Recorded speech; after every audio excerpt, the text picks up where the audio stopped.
Hi everyone, welcome in BIREX for the Industry Dissemination Days. Hi to everyone listening to us online. I'm Francesco Meoni from BIREX, and I'm very glad to have you today at this event. I introduce you the coordinator of the project, scientific coordinator of the project, Professor Luca Sanguinetti, for the introduction.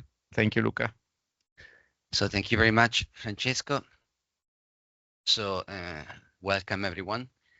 So I'm Luca Sanguinetti, professor at the University of Pisa and affiliated to the CINIT, which is the consortium of Italian universities in telecommunications. And I'll briefly introduce the project that I'm representing here, TIMES, which is about THz Industrial Mesh Networks in smart sensing and propagation environments. So first of all, let me explain where this project is coming from. So this project is part of a big initiative of the European Union, which is called the European Smart Networks and Services Joint Undertaking, which is a public-private partnership. The mission of the activity is to facilitate and develop industrial leadership in Europe in 5G and 6G. So that's the time framework. And basically the way this initiative is employed. So they have different phases.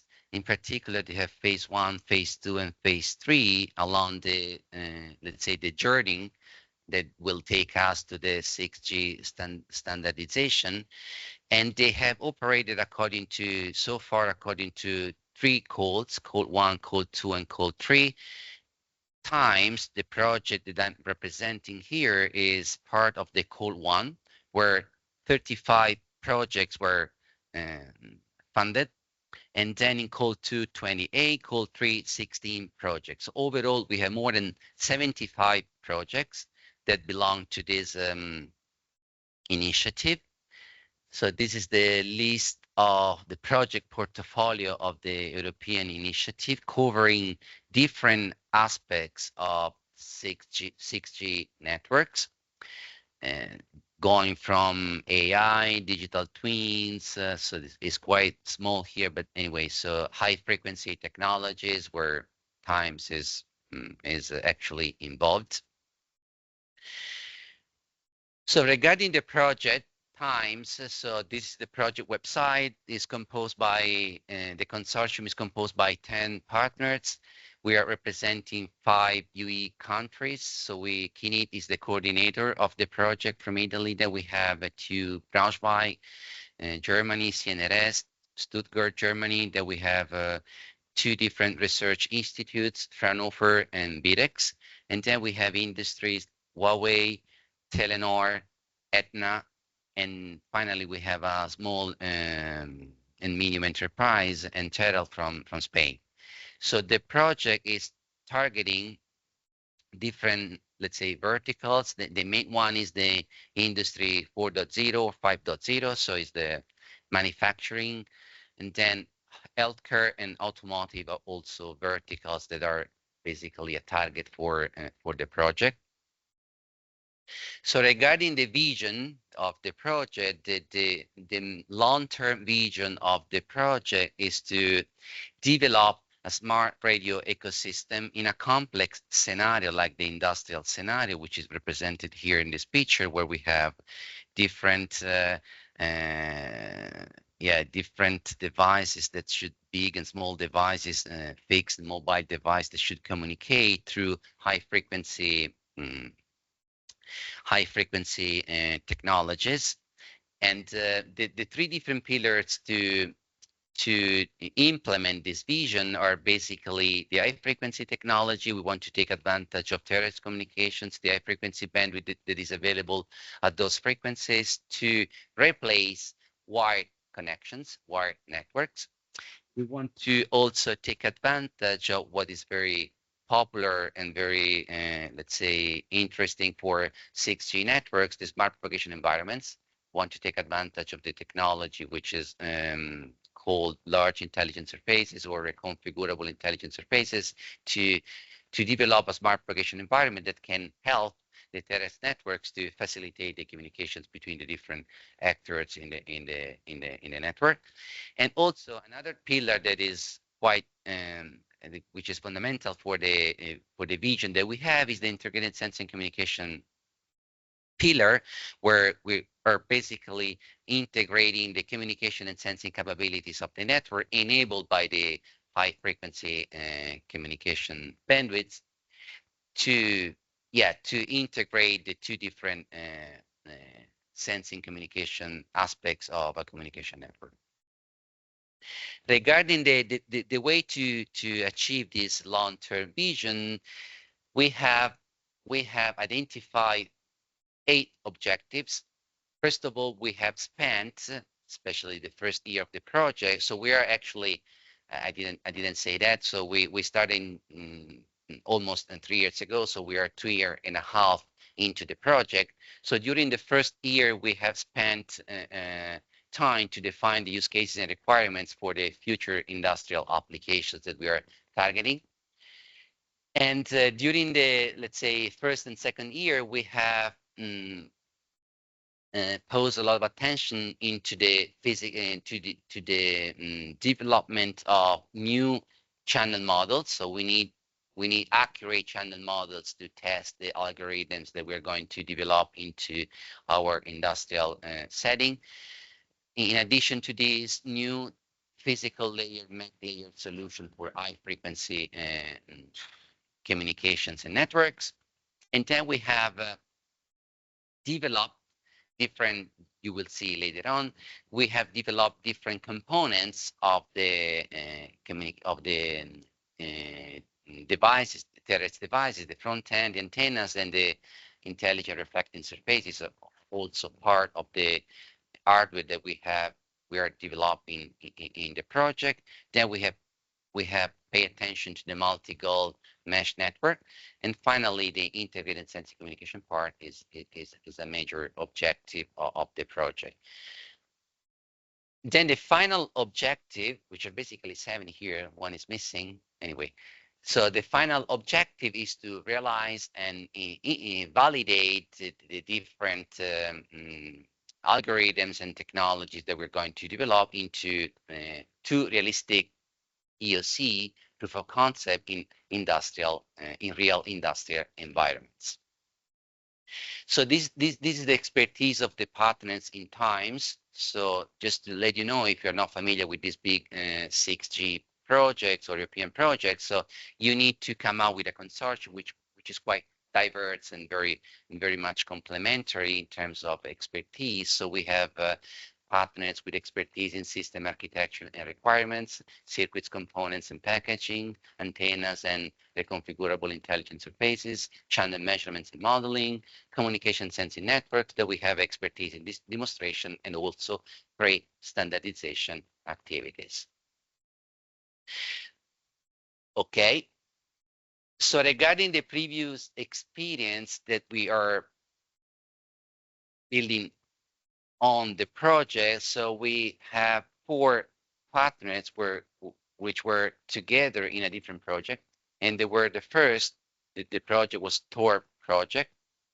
So the project was the first to successfully implement a 300 gigahertz link over a distance of 160 meters, and they were able to implement 2 by 20 gigabit per second bidirectional link at those frequencies. So the outcome of the TOR project was quite remarkable, and we have used the expertise of these partners to come up with our proposal, which is targeting a different setup, but is taking advantage of the expertise they have gained during the TOR project.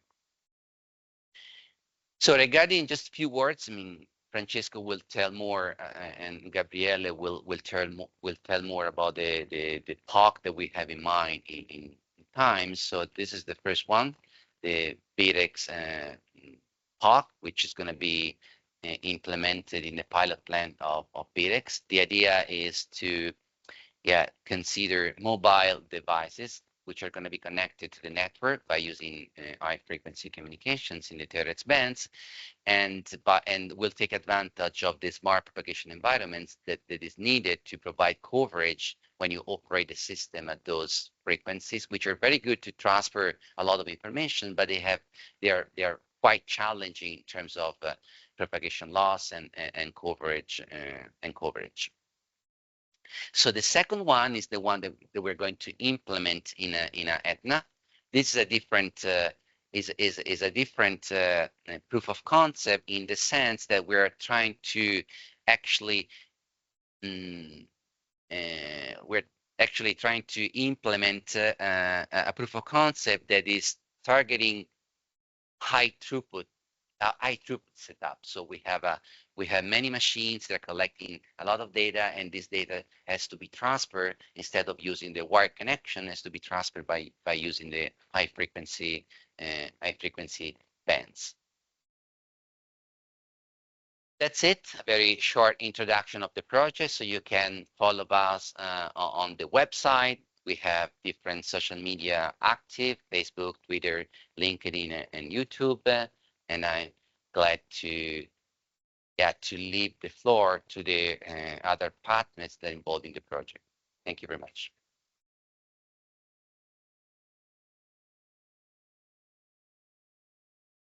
Thank you, Luca, very much for your introduction. Now, let's start with the core of the event and introduce you Giampaolo Cuozzo from YLab, that will show us the key innovation pillars that are guiding and supporting the project.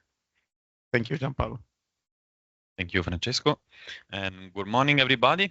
So my name is Giampaolo Cuozzo, and I'm head of research at YLab, CNIT, whose headquarters is here at the first floor of this building. So I would like also to welcome you to this event as well, and to thank BIREX for all the organization. So my speech will be about key technology pillars from the TIMES project. So the goal will be to summarize in a non-technical way, so for a common audience, what we are doing, we have done and we are doing in our project in order to realize the objectives that Luca has mentioned before.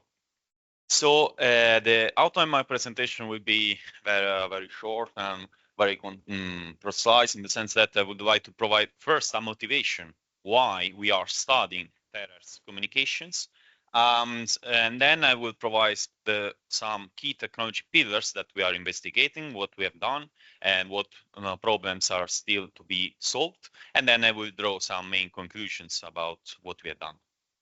So let's start about the motivation. So what we are talking about. So Luca has described the general idea. So basically, the main idea of the project is to study what happens when the wireless communications are realized at THz frequencies. So what does it mean?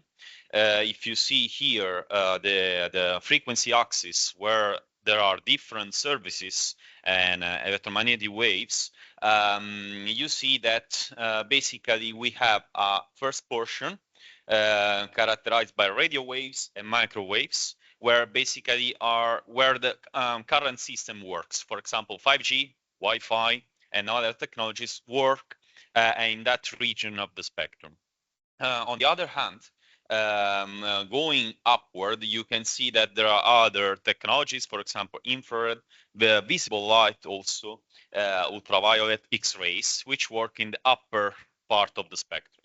So the goal of the project is to study wireless communication whose frequency basically are in the middle, what is called the THz gap, which basically means beyond 10 gigahertz up to 10 terahertz, which means 10 up to the 12 hertz.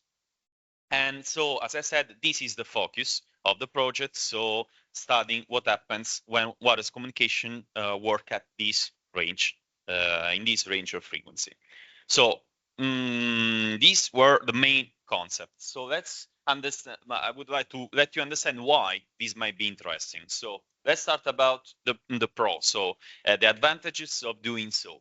First of all, the most trivial one is that working at that frequencies ensures higher speed and lower latency communication with respect to what we have right now. Also, compare with 5G, for example.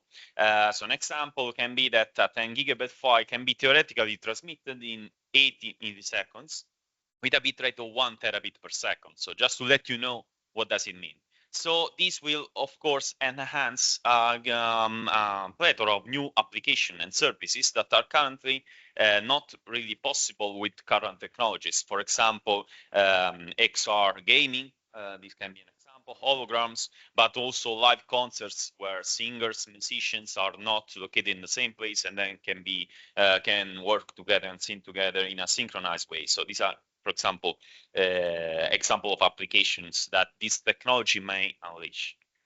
Then the second one is a little bit more technical, but in general terms, wireless communication, these frequencies ensure lower level interference with respect to what we have right now for two main reasons. The first one is that, as you will see later on, this kind of technology ensure that the propagation is confined in a given spatial region, which means that the level of interference of a given system is lower because it is less likely that there will be other systems that will transmit in the same spatial region. And then this means that the same setup can be reused in space.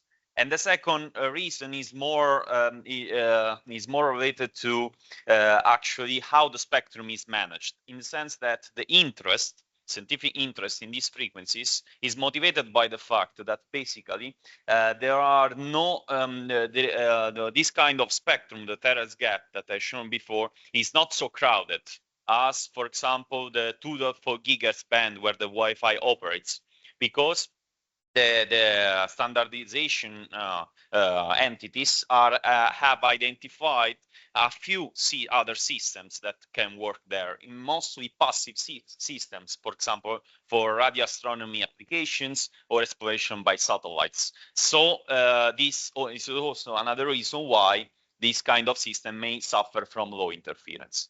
Another advantage is that devices can be miniaturized. This is due mainly to the fact that the kind of circuitry, in particular the antennas, are typically designed as a function of the frequency. And so the higher is the frequency, the easier in theory is to shrink the physical dimension of these devices.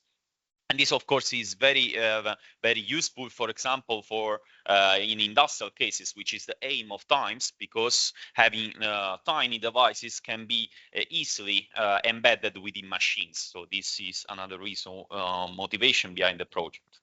And then, as Luca was also saying before, then at these frequencies, typically the bandwidth is larger, can be larger, and this is beneficial for also performing localization services, not only communication one. And typically, this is one of the main research activities that we have also carried out, as I will show. So on the left, you see the reason why we are studying this. On the right, let's see what are the problems. So what basically why we are studying this, and there is room for research. First of all, the main problem is about coverage, in the sense that compared to systems, for example, like 5G, the coverage distance is much lower. An example here, you can see that if we put a transmitter in the middle of a square area, you see that there are already some shadow regions where the signal does not arrive properly at a linear distance of 5 meters, so much lower with respect to what we are used to. Then the main problems is that typically the signal recovery and that is done at the receiver side suffer from many problems that are typically not present at lower frequencies, especially. Just to mention a few, for example, at these frequencies, the electromagnetic wave interacts also with the molecules of of the medium where it is propagating. So, for example, the air. And so this creates some resonating effects, so that the molecules start to be vibrating as well, producing an interference to the signal itself. Also, the fact that the receiver has to recover basically the signal at frequencies which are very high, as I said, beyond 100 gigahertz. Typically, the current circuitry are not able to do so much efficiently. This will produce another impairment, which is called phase noise, which is added to the signal just because it is trying to recover a signal which has such high frequency. And then then I have to mention also that in order to solve the coverage, one intuitive idea might be to enhance the transmit power, but we cannot do so. We have typically some upper bounds, because if we go beyond that upper bound, what mainly happens is that there are other distortion of the signal at the transmitter side due to how amplifiers work. So this is another concept we have tried to face in the project. And then maybe an interesting thing that it may be said is that if we consider outdoor environments, these kind of frequencies are sensible also to the weather conditions. For example, the rain, so a storm can produce some additional attenuation to the signal that may also affect also the level of dust, and if the wind or whatever, all these physical phenomena can affect the signal propagation itself. So as you have seen, we have some pros and cons in using working having wireless communication at THz frequencies. So let's see some technology pillars that we have investigated in the project that may leverage some pro, and we have tried also to mitigate the cons of this technology. So the first one I have already mentioned before is what we call beamforming technical, let's say, way of speaking, but basically the main idea here is that this kind of devices may radiate in specific portion of the space. This is the main concept, and a huge portion of the project has been devoted to realize some antennas which are able to actually do so. This is an example you will also see later on, where you can see that the radiation is mainly confined in a given spatial region, where the red part you see is the portion of the space where there is the maximum of radiation. This is also an advantage for interference issues, as I said before. So the benefit is that by confining the radiation with proper design of antennas that we have done in the project, then this can mitigate the coverage problem, because we are able to reach larger distances by doing so. And then this is also useful for localization purposes, because if there is some backscattered signal from a given direction, and I can, as a receiver, I can not only hear signal for that given direction, it is easier to assess where the target is, because I'm limiting the portion of the space, the search space, where I have to find my target. For interference, another benefit is interference, as I said, because I'm just radiating a given direction, so I'm saving all the others from producing interference to others. And also for security aspects, because if you imagine an eavesdropper, it's clear that this is much more difficult to capture on the air signals in order to decode it and understand the content, for example, if it is confined in a given portion. The downside of this kind of design is, first, network management. I mean that if a transmitter has to find the receiver, has to also find where the receiver is pointing. Otherwise, it will not receive the signal. And so it means that they have to be synchronized. And this is a problem that we have addressed in the project. And manufacturing, because several partners have worked very hard in order to make antenna design that have to realize this way of propagating. Second pillar, modeling of the channel. What does it mean? Basically, since these frequencies are quite unseen and novel, a huge portion of activities of the project have been devoted to understand how the signal propagates, especially in industrial environments. This is done by a technique called ray tracing, typically, but also theoretical channel model. But besides, so regardless of the technical names, the main thing is that you see here an example where there have been studies in the project to understand where the signal goes by putting a transmitter in a given position and a receiver in other positions, and considering realistic environments.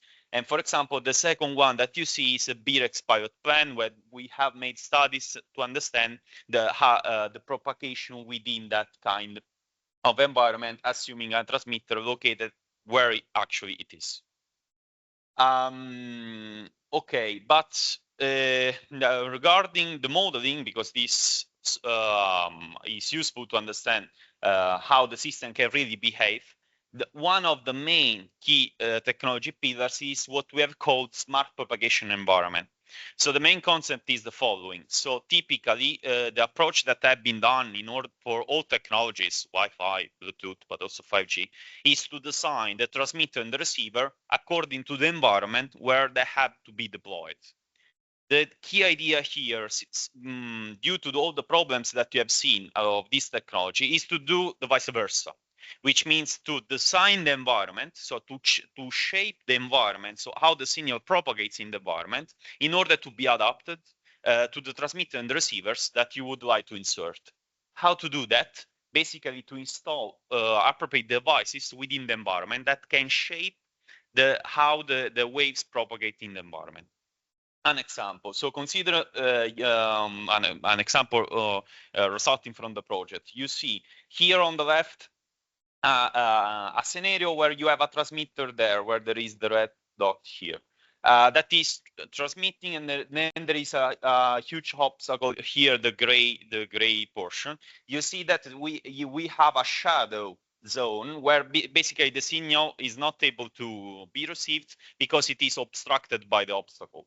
By inserting what we call IRS or RIS, basically the reflecting intelligent surfaces, that is one of these devices that can be inserted. And if we insert this RIS on the top right corner, you can see that the propagation completely changes, because basically it is now possible to let the signal arrive behind the obstacle. This is an example of technology that we have identified, studied, modeled, and also produced in reality in the project. But we can also do more, and in the project we have also seen a different kind of material that can be inserted in the environment, not only to cover to see beyond the obstacle, basically, but also to do so as a function of the number of frequency components that the signal has. You see here that there is a transmitter here that is sending the signal towards this structure that we call metaprism. But basically, the main concept is that the signal goes behind the obstacle, but it is also divided like a prism, basically, according to the frequency component. Why this is useful? Because if I have an answer from a given device in a given portion of the space, I know where it is automatically, because I know the direction from where the signal is arriving to the access point, and I know that in that direction only a given frequency component can radiate, because I know how the structure is formed, and so I know basically the portion of the space where the target is. So I can do both things in one shot by doing so. So that is coverage, where coverage basically it is not there because of the signal, and also know what kind of devices target are behind the obstacle. So the benefits of this smart propagation environment is coverage, as I said, localization, as I said, and also multi-user support, because basically by seeing behind the obstacles, I can serve more users than what can be done in theory. The problem is that typically when I have to leverage these structures, I have a problem of performance, in the sense that I can still not reach very huge distances, but at least I can see behind obstacle. Then I have network management and configuration, because of course, if I install these devices in the environment, the network has also to control it. So there is also a given logic in order to reconfigure them properly depending on how the environment changes. And then once again, there is a problem of manufacturing in the sense that to produce these kind of devices. And of interference, this is the main tricky part, especially for commercial use, because what I've shown to you is potential ideas when that kind of devices act as you want. So you are transmitting toward that device, and then that device is reshaping the propagation as you would like. But in reality, there are many other transmitters. And so this can produce reflections of other signals in undefined zones. So this has to be taken under control, of course. And so typically we believe that this may be a thing in industrial environment because our controlled environment. Instead, if you use it, for example, in cities, this may be a problem because basically it acts, it do that kind of job regardless of the kind of signal that it receives, that is your signal or other signals. The fourth one, pillar innovation of the signal is integrated sensing communication. Also, Luca mentioned that basically at this frequency, as I said, the advantage is that you can localize much easier and with a higher precision targets. So the idea is that can I leverage the same network that is used to communicate also to perform localization? So this means integrated. We have done different studies about that, just to show you something. For example, to first understand if this may work. So with our, this has been a test done in the Cesena campus of our lab, where basically we have seen a radar, we have two targets, and one of the two guys was moving back and forth. And you see on the right the example of knowing where the target was, and so you see that one is fixed and the other was going up and down, and so with actually high precision. And we have done also this by assessing this integrated paradigm. You see theoretical study when you have the blue triangle is the transmitter, the two red dots are users, and then we have machines which are moving up and down, and you see that the network communicates, but is also able to recreate the map of the environment that you see on the right. So to recognize target, obstacles, and this may be very useful. For what? Let's see the benefit once again. First of all, by doing this paradigm pillar of the at THz frequency, what does it mean? That the network is providing an additional service, which is not only communication, but also localization. This for commercial use, of course, can be an advantage. And the second one is that it can provide an additional service by reusing the same infrastructure that is there in order to provide your communication service. The downside is that once again it has to be managed. So this fact of doing both communication and recreation of the map has to be managed because the resources are always the same. And then I would like to highlight that there is another benefit and there is also another another concept that is both benefit and downside, which is the communication performance. What does it mean? If the network is able to recreate the map, it can use this information to self-adapt. For example, if the transmitter is transmitting a given region, but it knows that there is some obstacle going and obstructing the link, then it can change the way it behaves in a proactive manner. And this enhances the performance of the service. So this is the benefit. But the downside of this, that typically, in order to do both, you lose something. So in terms of performance, the high speed and low latency that I was mentioning before are a little bit under threat due to the fact of that you have to do both services. Finally, the final pillar that we have studied, we have seen in the project, is once again related to the problem of coverage. It means that since the coverage is very limited, even though we have studied ways of overcoming this, for example, the smart propagation environment, another idea can be that if I have a device that I cannot reach, it can reach me by going towards intermediate devices. So yeah, that means multi-hop communication. So we have studied algorithms in order to reshape the traffic according to how far these devices are with respect to the intended receiver. You see an example here that the transmitter is here and it is not able to cover all devices which are the black dots because of propagation phenomena. And so by also leveraging artificial intelligence in order to reroute the traffic, you can see that you can reach a situation where the devices which are obstructed transmit to another device, which then forward the data to the next one up to the final receiver. And you see that we have studied waves in order to balance this, in order to avoid bottlenecks. So you see the different different link association. In this case, this is done in order to solve the coverage problem, so to serve far users and to support once again multi-user, because in this way, if a user is blocked, can leverage other users in order to reach the receiver.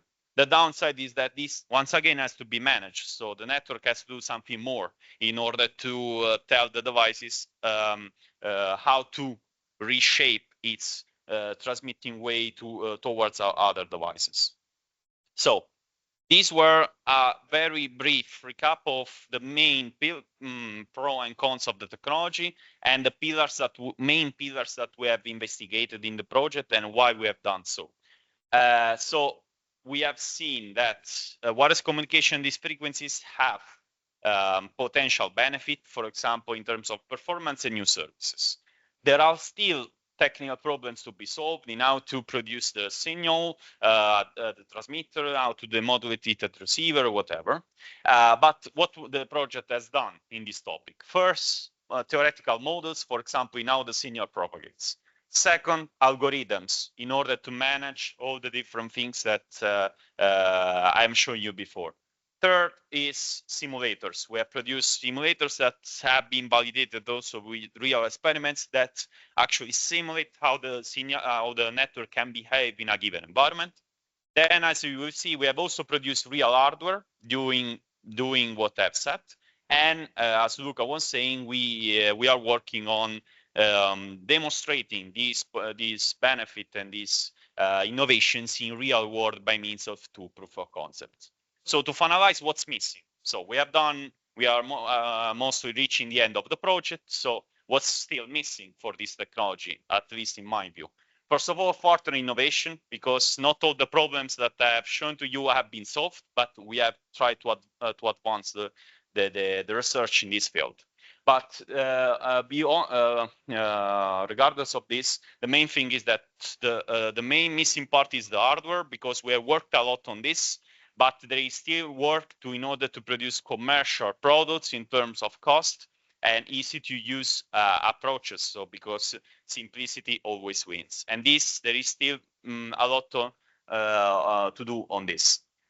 The second point is standard, because basically in order to have a commercial use of this technology, we need standards, and in order to have interoperability between systems. There are already some standards related to THz communications, but they are confined to specific niche contexts. What we are aiming here is about standards like the one allowing for cellular connectivity. And we are not there, and we have tried to provide contributions in order to push in these directions. And finally, end users. That's the reason why we are here today, in order to understand if what we are presenting may be of interest of you, and this is of paramount importance in order to shape our research in a good direction. So this was the presentation. Thank you very much for your attention.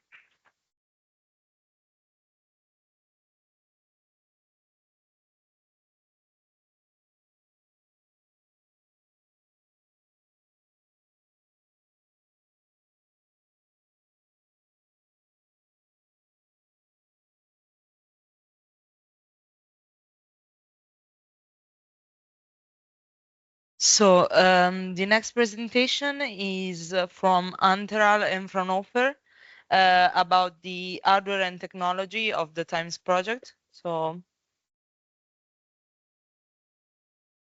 Thank you. Yeah, please.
Okay, thank you, and thank you to everyone for coming here. My name is Victor Torres. I belong to Anteral, and I'm going to present in this talk part of the hardware that we have developed in the TIMES project. Just a very brief introduction to our company. Anteral is an SME. We are 22 people, founded in 2010, and we are based on Pamplona, Spain. And we specialize in antenna, passives, and radar technology for different sectors such as space, telecommunications, security and defense, and science and academia, with long heritage in space programs, research projects, and with a huge product portfolio. And in the TIMES project, we have developed and designed and fabricate antennas and the intelligent reflective surfaces that is going to be presented now. Gianpaolo has already presented very well the pros and cons of 6G, but with this slide, what I want to highlight is that thanks to the THz band, we have these pros, but also industry, a real factory, is a very challenging environment for communications in these high frequency bandwidths. And therefore, the hardware has to be designed taking into account this, and also our motivation is to overcome mainly these 4 points, that we will have high path losses at long distance. We have to deal also with dynamic scenarios, with moving parts, and also multipath propagation, and taking into account the requirements of the data communication. Here I'm presenting 2 different scenarios that are related with the proof of concept that we will present it later on, but I would like to introduce them in order to also introduce the hardware. In this first scenario, we have a long distance to cover, so we will need a very high gain antenna in order to focus a passive IRS that we will act like a special mirror in order to have a non-specular beam reflection to the receiver antenna in order to cover this non-line of sight data link. So the antenna will have to focus the beam on the passive IRS in a very small spot. And in this second scenario, which is a short distance, what we have is a dynamic scenario when we have a moving part, like a moving robot. So the antenna has to steer the beam in order to follow the robot. And when the moving part is in non-line of sight, we will use an active IRS that is able to change the deflected beam in order to also follow the robot. So now I'm going to present these 4 elements: the high antenna, the 2 passive and active IRS, and the beam steering antennas.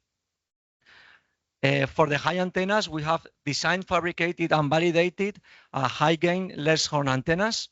2 prototypes with more than 50 dBs has been fabricated.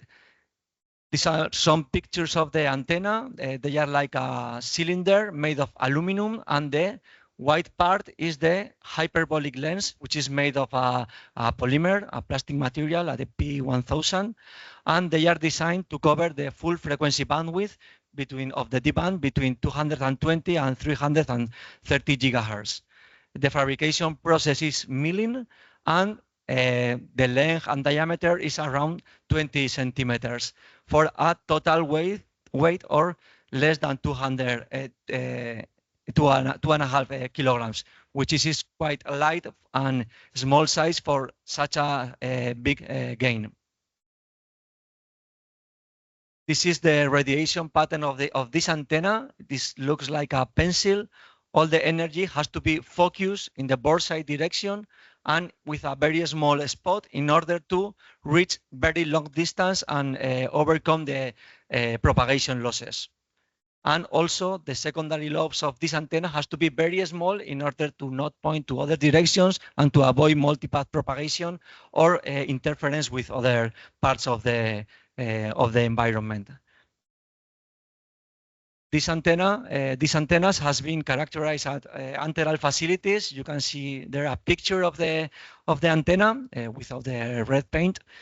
And the directivity that we have measured for both prototypes, it's very good. It's higher than the 50 dBs. And also we measure the beam width that it's below 0.5 degrees. Therefore, at the calculated distance of 30 meters of the scenario, we will have a spot around or less than 30 centimeters. So we will be able to focus all the energy into the wrist. The second piece of hardware that I am going to present are the beam steering antennas. We have designed and fabricated two different prototypes, two different kinds. The first one is a liquid wave antenna.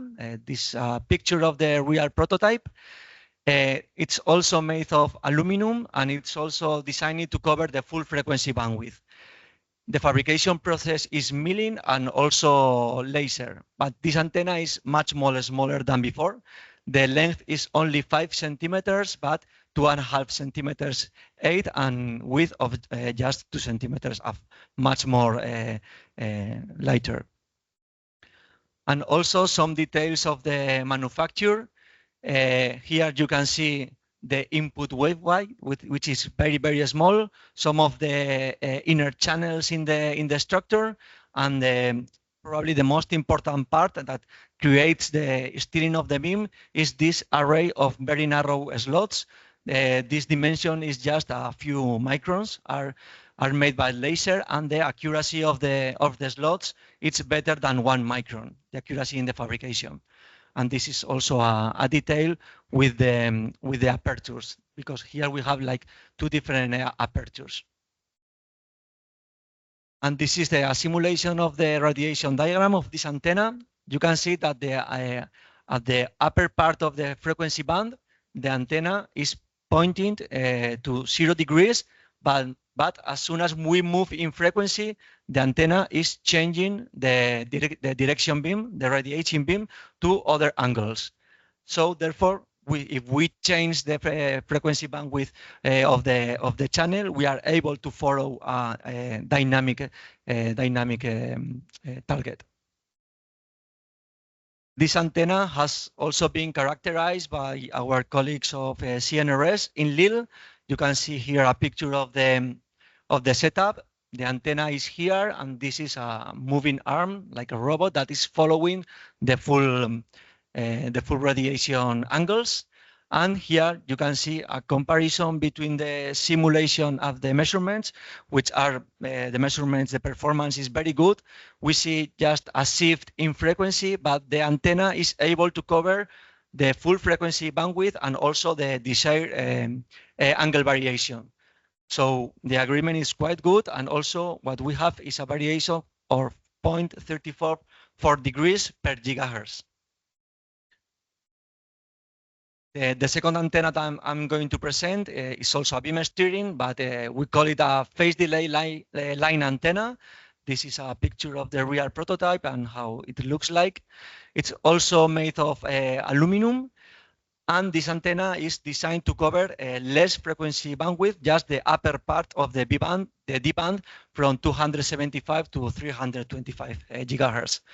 It's also fabricated by milling, and it is a little bit bigger, but not so much, just 75 millimeters length with a height of 38 millimeters and width of 27 millimeters, and also quite light. This antenna has two parts. This part, there is a feeding network. You can see here a detail.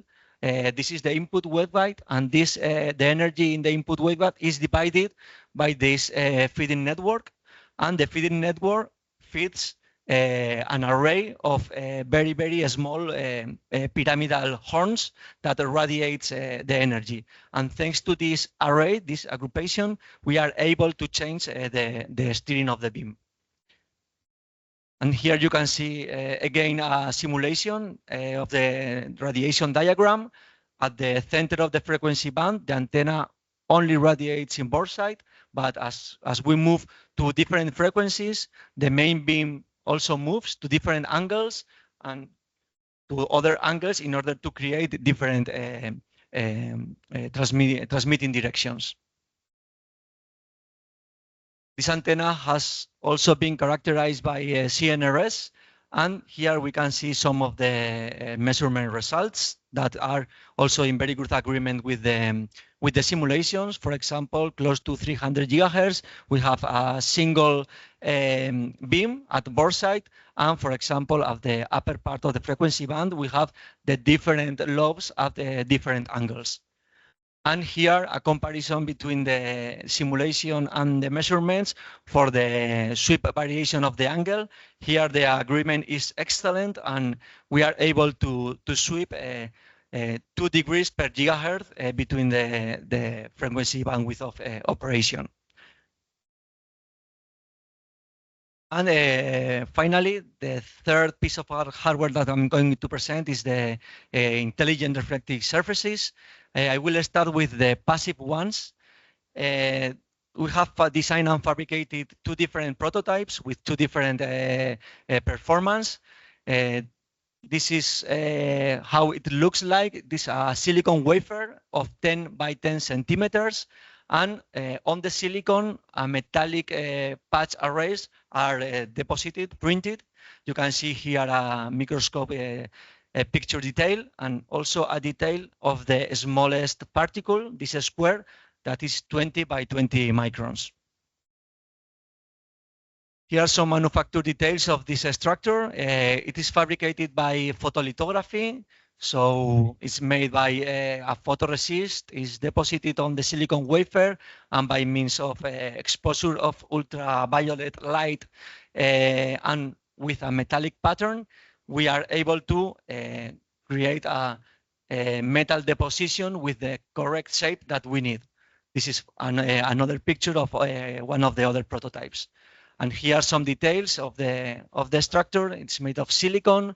The thickness of the IRS is around 700 microns, and the material of the metal is gold in order to have a very good reflection and very low losses. And this is how this structure behaves. This is the working, and we can see here in this picture the reflection of the IRS. This axis is degrees. So under normal incidence, it means 0 degrees outside of the frequency band. This structure works as a regular mirror. So for 0 incidence, we have a specular beam at 0 degrees. But when we are in the working band of the IRS absorbs the energy in the specular reflection, and it creates a non-specular reflection, in this case of minus 30 degrees.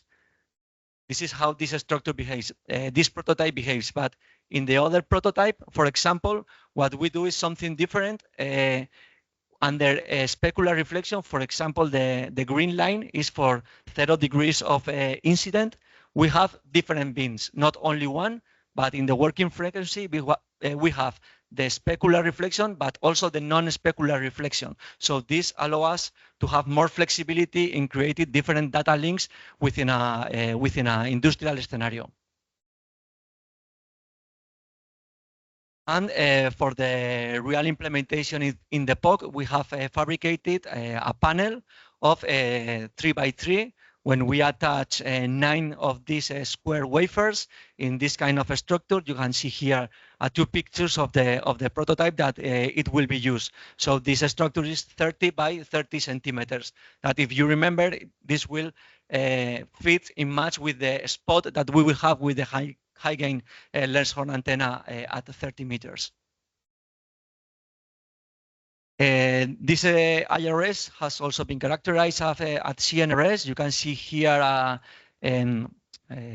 picture, a photograph of the setup with the characterization with BNA and some of the measurement results. Here is the reflection of the IRS. The green line is the mirror, a metal plate, but when we add the IRS, that is the red line, we see an absorption in this frequency band around 280 gigahertz. The structure absorbs in the specular reflection the energy because it radiates at other directions. Other directions are measured here, so we can see in the absorption band that at other angles the IRS reflects or radiates the energy that has been absorbed. And here we can see a calculation of the losses, which are very, very good, around 1.5 dBs only. And finally, I'm going to present the active intelligent reflective surfaces. How this structure works is very similar. It's based on liquid crystal technology, so it is very similar to how a classic LCD LED television works. In this kind of televisions, what we have is a liquid crystal layer that is able to polarize the incoming LED light in order to have different colors at the different pixels. So what we are doing here with IRS is also introduce a liquid crystal layers in order to polarize the metallic patches that you have seen before. So this is the concept. We have a common ground, also a liquid crystal layers, and on top we have the metallic patch array. In this case, for the prototype, we have created a patch array of 214 electrodes. How the liquid crystal works: when we apply a voltage between the electrodes, the liquid crystal properties change, so we are able to change the permittivity locally under these patches. So we can change the phase and we will able to point to different directions. And this is just simulation results. For example, when no voltage is applied to the electrodes, the IRS behaves like a classic mirror. Under normal incidence, we have normal reflection, but when voltage is applied, it creates a different transmitting angle at different direction. And this is just an illustration of how we can electronically control the beam direction. We have fabricated a prototype. You can see here a picture and the detail. The size of this prototype is more or less 12 by 12 centimeters, and you can see here a detail of each of the electrodes. And also here we have created the control electronics. In this case, the electronics is not under the IRS, is just on one side, and we have here a mini computer that is done the signal generation.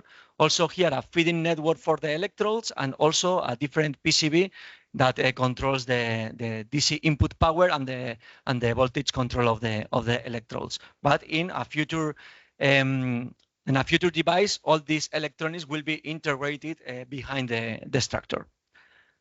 And also we are in a phase of the project where we are doing the initial characterization of this structure, also with the colleagues of CNRS. You can see here a picture of the setup, and the initial measurements are very good, are quite promising, because when we apply the voltage to the electrodes, we are seeing the absorption band. So it looks like the structure is working. So we have to measure now the radiating beams. But as I said, it are promising results. And finally, as a conclusion, I want to highlight the actual state of this hardware. For the high gain antenna, we are very, very high TRL. I mean, they are ready to market, and we actually have already included in our product portfolio in the company. So we are more or less at TRL 8. For the passive IRS, we are between 4 and 5.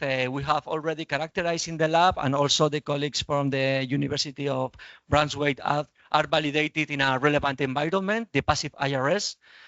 The beam steering antennas have been validated in the lab, so we are around a TRL around 4. And regarding the active IRS, we are still in a lower TRL, but more or less in a third level. We are doing the experimental proof of concept of the prototype. And this is all. And thank you for your attention.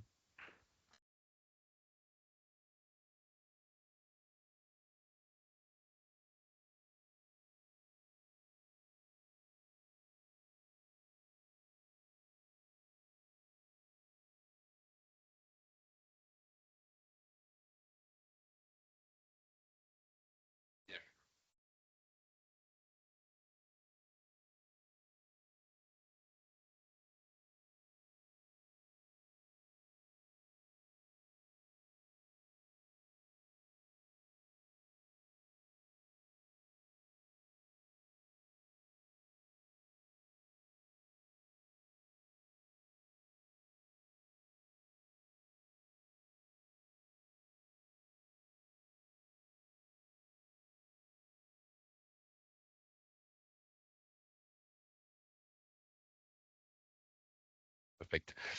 Okay, so good morning to everybody online and on-site. My name is Sébastien Chartier. I work at the Fraunhofer Institute IAF in Freiburg, Germany.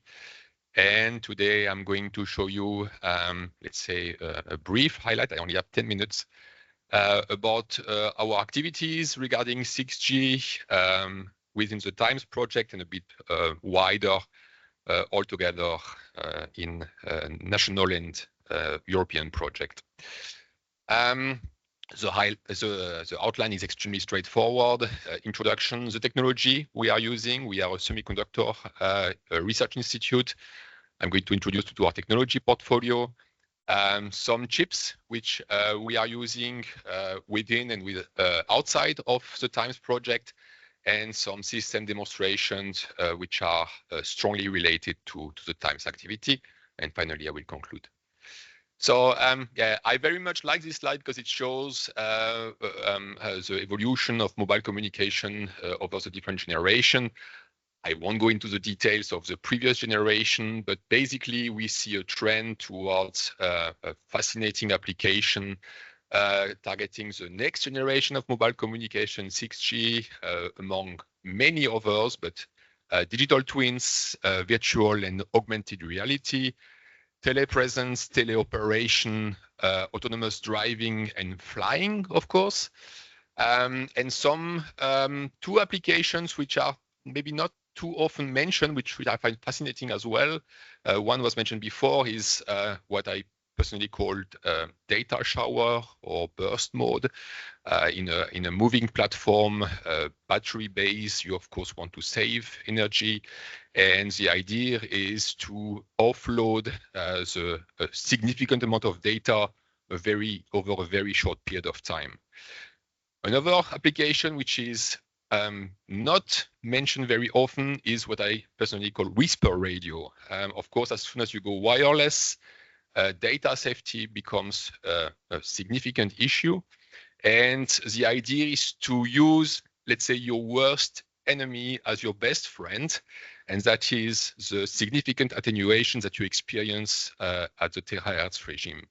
And there are some fascinating frequencies in the area at which we are working in TIMES, where the attenuation becomes so high that you can radiate over a limited distance. And except if you have an antenna the size of Texas, you cannot really listen to what's happening outside of this area. But basically, over the coming years, we will have the need to increase the typical KPI in the mobile communication domain, such as the peak data rate, reliability, latency, connection density, and localization accuracy by, depending on the KPI, roughly by a factor of 10. But from our perspective at IAF, from the semiconductor point of view, the clear message is you need a semiconductor technology capable of addressing these challenges. Yes, the sole purpose of this slide is simply to show you that Fraunhofer IAF has an extended experience in the field of high frequency communication targeting frequencies exceeding 100 gigahertz. We have been working together with our industrial and academic partners over the more than 10 years. You can see right in the, let's say, upper half of this slide, the TOR project, the Japanese-European TOR project that Luca mentioned before, and right now ongoing the TIMES activity. I won't spend too much attention about the two pictures at the bottom because it is part of the upcoming slides that show you a bit the performance we have achieved in the recent past. But once again, the core technology, one of the main fundamental technologies that we need in TIMES is, of course, a semiconductor technology capable of reaching the extremely high frequencies we are targeting in the TIMES project. And there are very few technologies which are capable of such a performance in the world. To my knowledge, there is at least maybe one competitor in the US. We are pretty much on our own in Europe. And once again, some people might see this as a problem. We see that as an advantage because we provide a unique selling point. So for our industrial partners, if you can achieve with our technology something that nobody else can, you have the edge. So we have at our facility a so-called metamorphic HEMT technology. I won't go into the detail of the technology itself, but basically it's a technology that allows us to achieve an incredible speed, but speed alone is not sufficient. What we can also achieve is a very low noise figure. So we can create receivers with extremely high sensitivity for the frequencies we are targeting, as well as sufficient output power.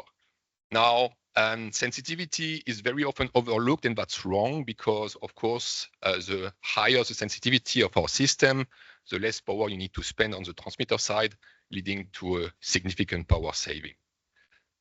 So yes, so as technologies we have at our disposal, we have it in different flavors, and the, let's say, most advanced technology achieved a maximum frequency of oscillation. So basically the frequency at which the transistor ceases to create gain exceeding 1 terahertz. So if we want to create amplifiers operating at 300 gigahertz, we are really a technology of choice. We also have an activity, so many activities targeting the so-called heterointegration, that we can merge our technology with other outstanding technologies in a very compact footprint. This is also ongoing research activities in our projects. Yes, so it's difficult to give you, let's say, an exhaustive view on all the performance we have achieved at MMIC level. This is only a brief highlight. So the idea here is to show you the sort of bandwidth we can achieve with our technologies, with our MMICs. I will start with the bottom right graph, which is highly related to the TIMES project. It is a previous version of the MMICs we are going to use for the front end in TIMES. And as you can see, we have achieved already at that time, it is a bit outdated performance overview. Again, in the range of 20 dB and an output power exceeding 10 dBm, which is very sufficient for indoor networks like the one we are targeting in TIMES. We have also, so we can create basically the entire menu for front-end components. At the top right, you have a mixer achieving a bandwidth exceeding 130 gigahertz. My personal favorite is at the top left. This was recently published. It's really a diamond. It is a 0 to 400 gigahertz amplifier, which was made recently on wafer.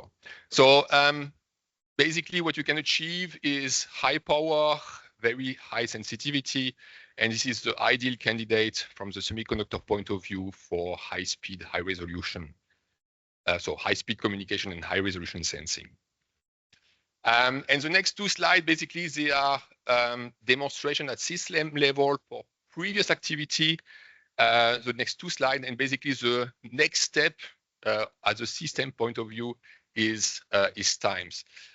This was the European project Terra Nova, where the idea was what I believe is called wireless bridge or fiber optic extender.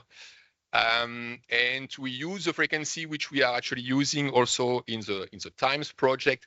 And the idea at that time was simply some sort of plug and play solution. So you will have one fiber optic on one side, another fiber optic on the other side with, let's say, a fairly large distance of a few hundred meters. And you will simply plug the fiber optic to one antenna on one side and the other fiber optic on the other side and create a wireless bridge in between. And what we achieved using this, I won't go into the detail of the system. It is an electro-optic conversion. And then we use our technology for transmitting wirelessly the signal and getting back on the other side. And using this, our technology, we could achieve over 500 meters using a Cassegrain antenna, 100 gigabit per second. We have also long-standing experience in the demonstration of long-range communication, especially with University of Stuttgart, also at lower frequencies. But basically, the idea is to show you that the speed we are targeting in TIMES is achievable using IF technology. So I was just presenting a point-to-point demonstration, but as you have seen before, we are targeting beam steering. It is due to the fact that THz, to put it simply, is a line of sight technology. So you have to use reflections to target beyond line of sight elements.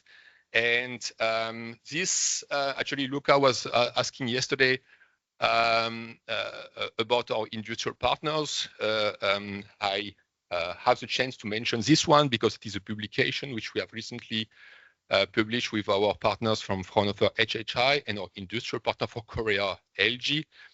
It is a beamformer multi-channel chip using a Rodman lens. Once again, I won't go into the detail. The sole idea of this slide is simply to show you that using our technology at slightly lower frequencies, I think this one is around 160 gigahertz as the center frequency, but we could achieve a beam steering using this very nice module over a beam angle between -30 and 30 degrees. But basically, the slide before was operating at 300 gigahertz point-to-point. This one is at slightly lower frequencies using beam steering. And the next step is, of course, time, where we want to achieve the very high frequency and therefore the dream of incredible speed, also using beam shaping and beam steering. Like I say, I have very little time, so we come to the conclusion. Fraunhofer IF provides, so basically we are a semiconductor technology provider. We also provide, system is a big word, we typically provide subsystems of front-end modules. With our technology, we provide state-of-the-art transmitter and receiver circuits and module for extremely high data rate, targeting, of course, a terabit per second regime, up to 300 gigahertz and even beyond. And we have a system-level demonstration with our partners, like example in the TIMES project, up to 300 gigahertz for terrestrial and satellite communication. That's it from my side. Thank you very much for your attention.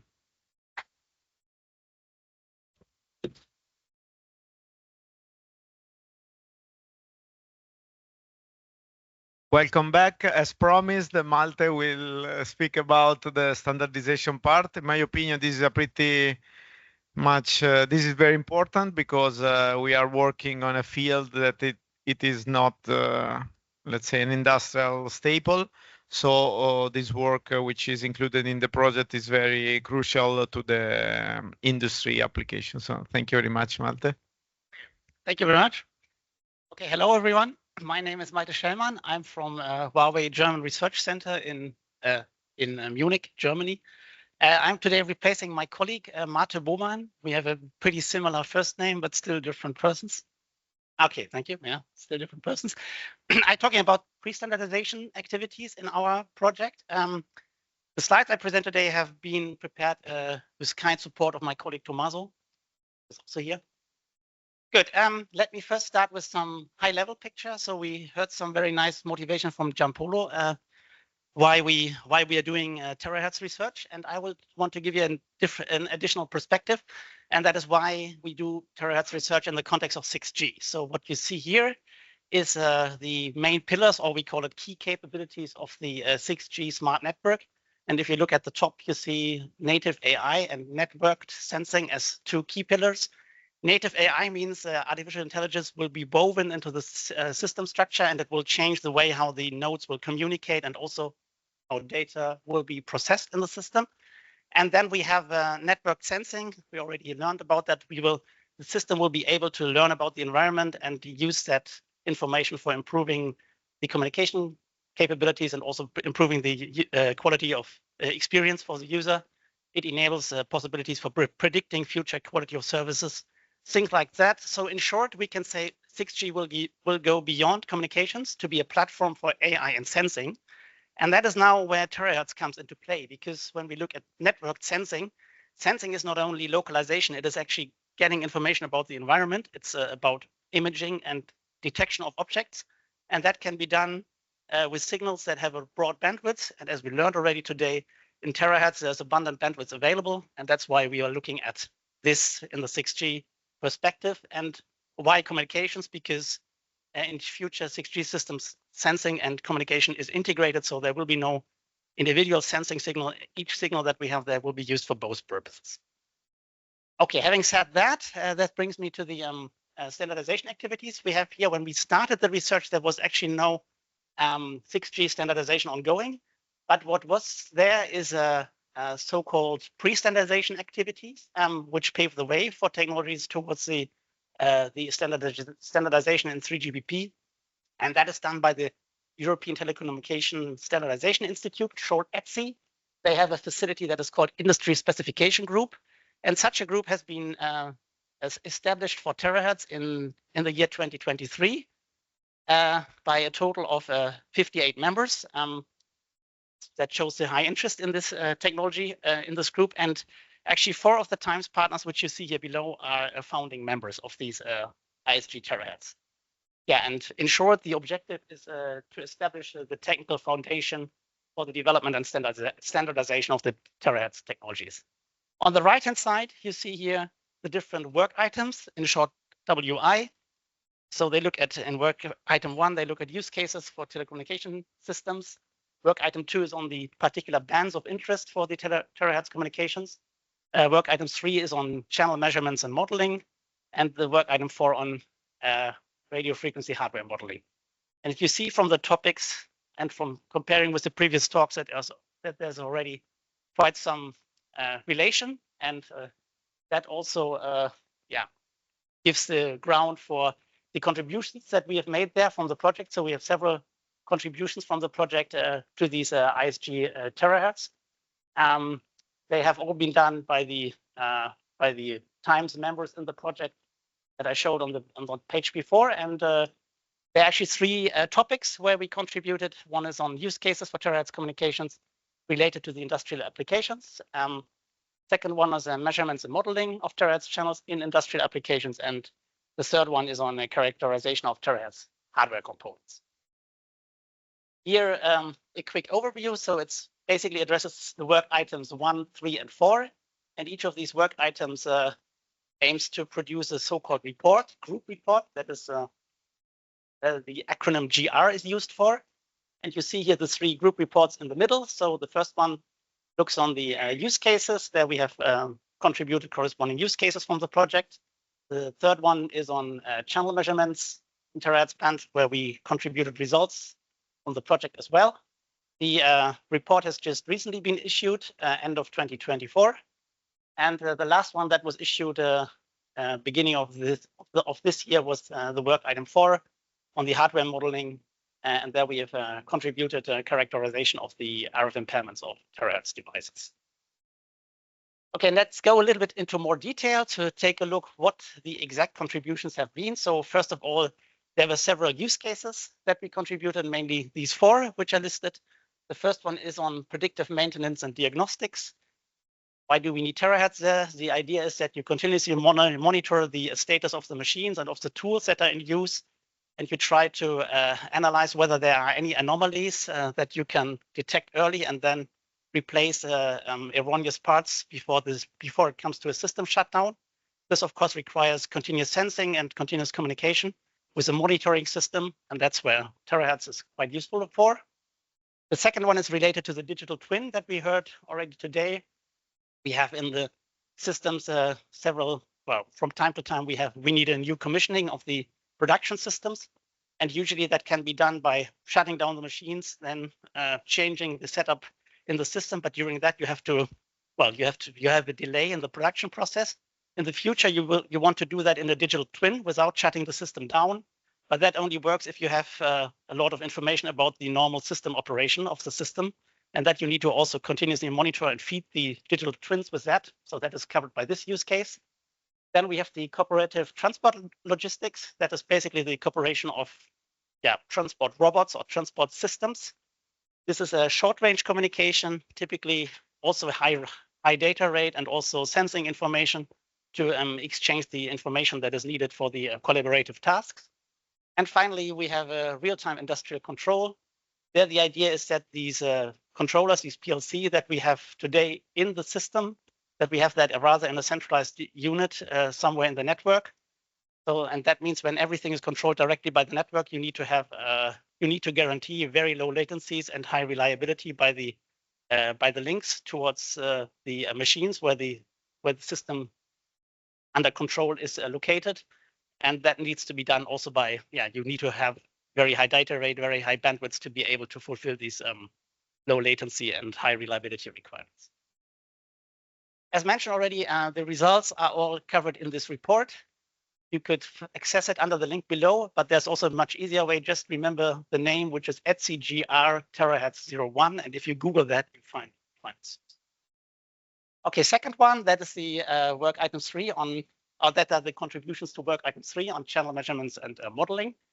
There we have performed in the project multiband channel measurements and modeling an industrial scenario. So that has been carried out at different frequencies, which are given here. Okay, 6 gigahertz, which is a sub-6 gigahertz band, 74 gigahertz, which is a millimeter wave band, and 305 gigahertz, which is a terahertz band. And below you see the results from the measurement that are used for localization. So we did a transmit scanning and a receive scanning. On the x-axis is transmit scanning, and on the y-axis is a transmit scanning. On the x-axis is a receive scanning. And you see when you're in the low frequency range, you have a lot of scatterers, and that hamper the exact localization of the object that you want to localize. And the higher you go in the frequencies, the better is the attenuation of the reflection path, and therefore you have much better localization properties in the higher frequencies. So millimeter wave and terahertz is even better than the millimeter wave. And the second part is about inter and intra-machine terahertz wireless channels. Those have been modeled by a ray tracing system and then compared to actual channel measurements. And it has been shown, which is reflected in the picture here, that these simulated and the measured channels are in pretty close alignment. Then the fourth work item, or the contribution to the fourth work item, these were on RF hardware modeling. There, the project has characterized the distortion effects that are caused by the power amplifiers at terahertz. These are actually the power amplifiers that have been presented by Sébastien in the previous presentation. And yeah, what they have derived what we have derived in the project is a mathematical model for simulation of the distortion effects. And that is shown here on the lower right. So the red curve is the one that we have. The reference curves that are given there. The above one is the one for the frequencies that is provided by 3GPP for the frequencies 30 to 70 gigahertz, so significantly below the terahertz. The other one is a reference curve from another partner in the ETSI ISG, but it shows similar behavior. It's just a little bit shifted. And the red one is the one that we have developed, and we see that the saturation effect kicks in much earlier. So it gives us the hint that for the design of terahertz systems, we need to be much more conservative than we are supposed to, than we need to be in the millimeter wave range. This is on ETSI ISG terahertz. There is another ISG group that is relevant for our project, and that is the ISG group on RIS, on reconfigurable intelligent surfaces.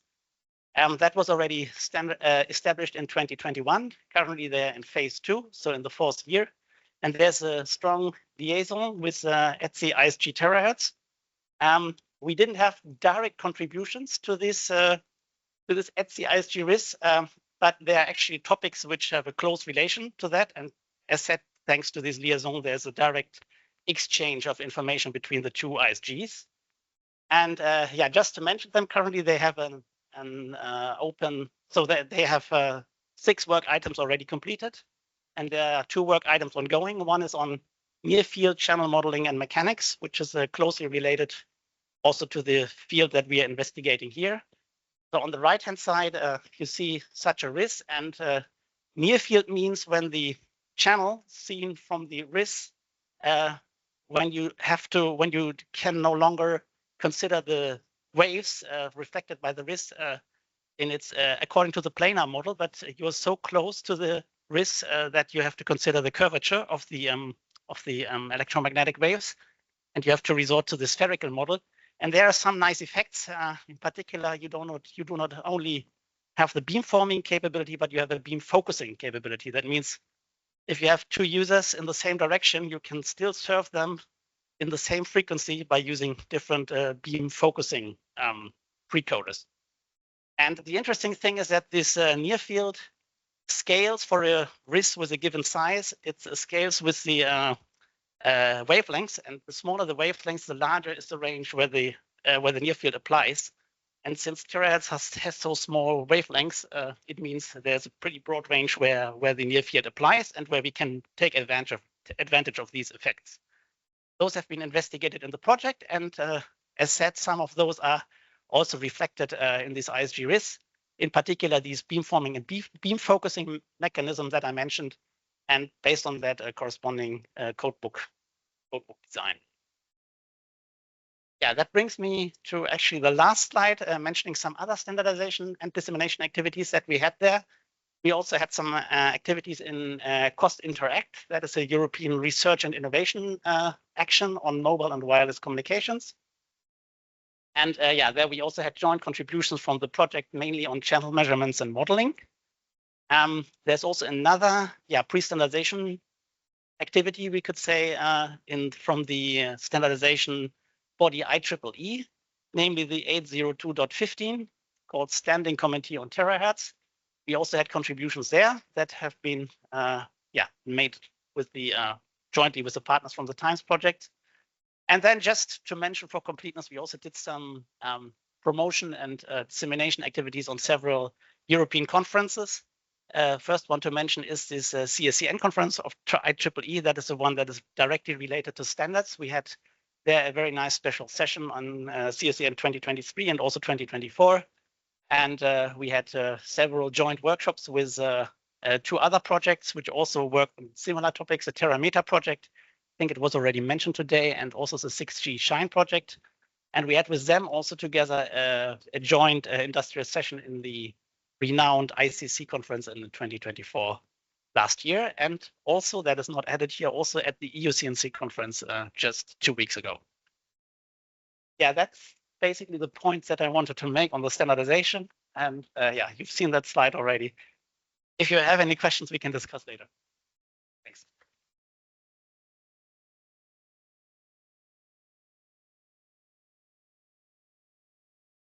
Thank you very much.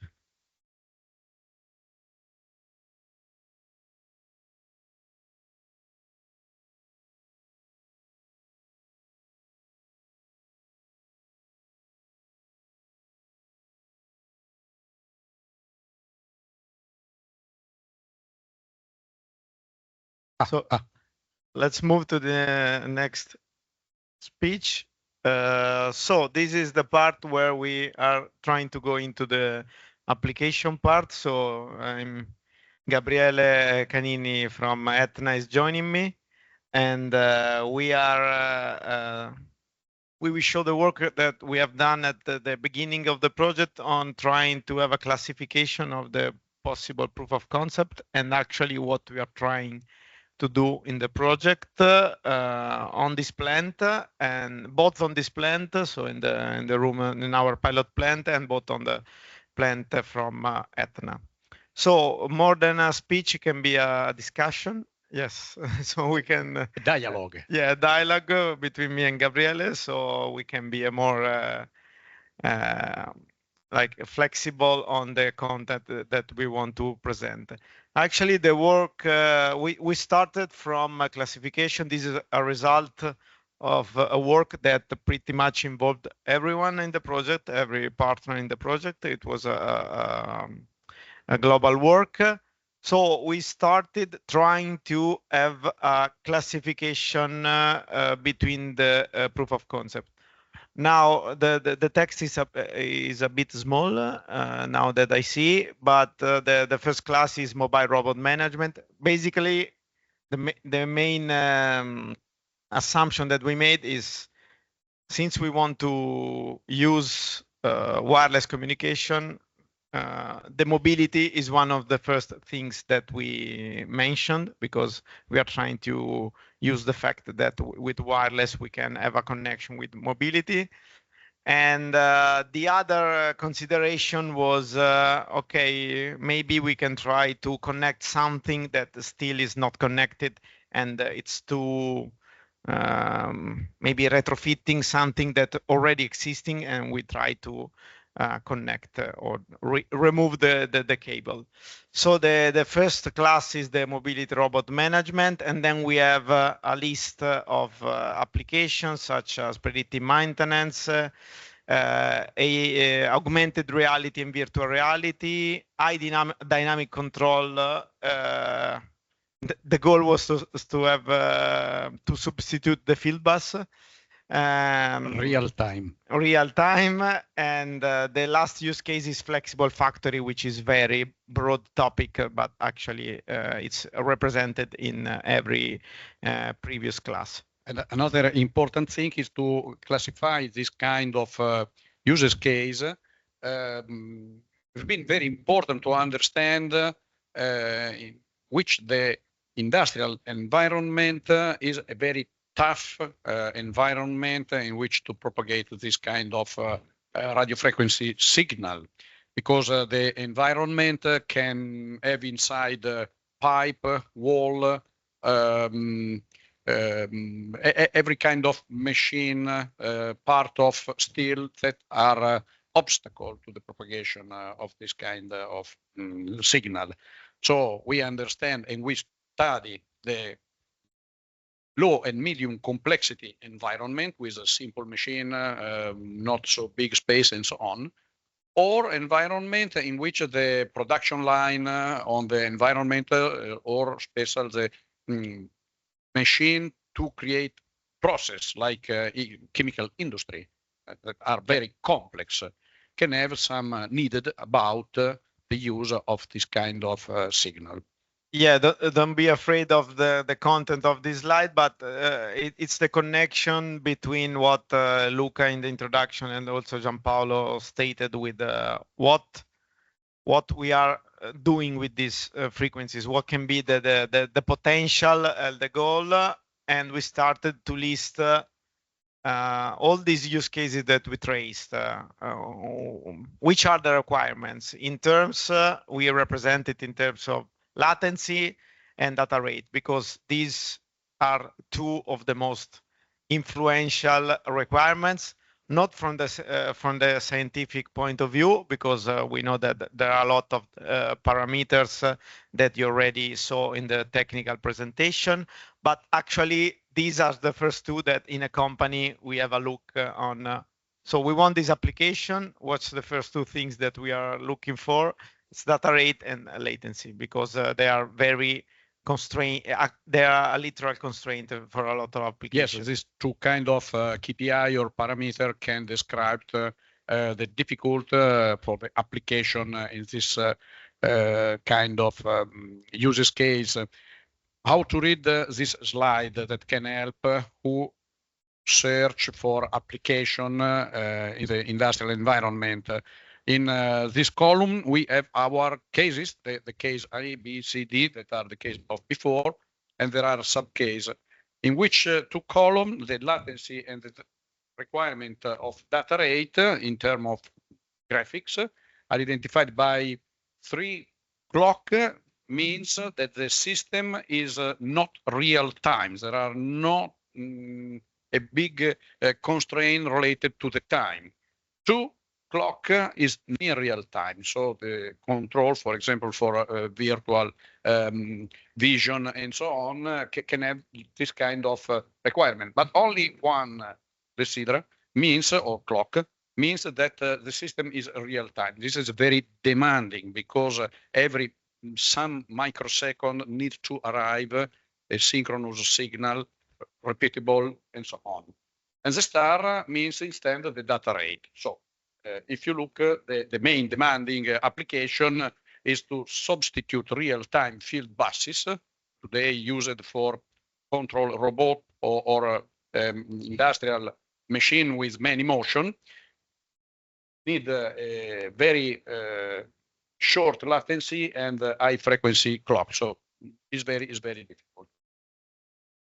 This is the main concept, how to read this kind of process. For example, you can see that in visual application or in virtual simulation, see, the system is demanding but not so high. So this could be also a good field in which start to apply this as soon as possible, for example.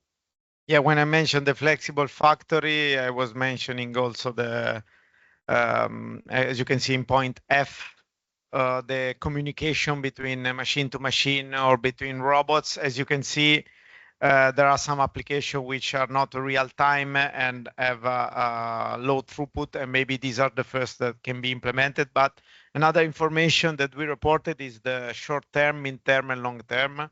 As you can see, I mean, there's no short term, right? No pure short term. Okay, so we are talking about from short to mid term. So there's nothing that scored one on the timeline. This is actually was pretty much expected or not from the beginning of the project, but we knew that the THz was an application that was not ready to install, but we are here for that as well.